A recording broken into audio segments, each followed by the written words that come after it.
భారత ఎయిర్ బేస్ని కొట్టేశాం, భారత్ గగనతలాన్ని వణికించాం, భారత్లో అల్లల్లాడించాం అంటే మన దగ్గరే పబ్లిక్ అందరు ఉన్నారు, చూస్తున్నారు కదా ఆకాశం కింద ఏంటనేది, ఏం జరిగినాయి అన్నటువంటిది. ఇక్కడి నుంచి ఫ్లైట్స్ వెళ్తుంటేనూ చూస్తారు, వస్తేనూ చూస్తుంటారు. అంత వెర్రివేదవులు ఎవరు లేరు కదా. ఇది వాడు చెప్పేది అబద్ధమని వాడికి తెలుసు, వాళ్ళ యుద్ధ విమానాలు ఏం జరిగినాయో వాళ్ళకి తెలుసు. కానీ ఒక అబద్ధాన్ని పదే పదే చెప్పి నిజమని నమ్మించేటటువంటి తెలివితేటలు ప్రదర్శిస్తోంది పాకిస్తాన్.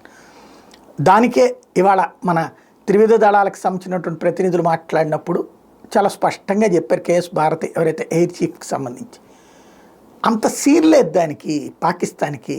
మన ఎయిర్ డిఫెన్స్ సిస్టమ్స్ని దాటగలిగిన సీన్ లేదు. ఇక్కడ 5 అంచెల వ్యవస్థ నడిచింది.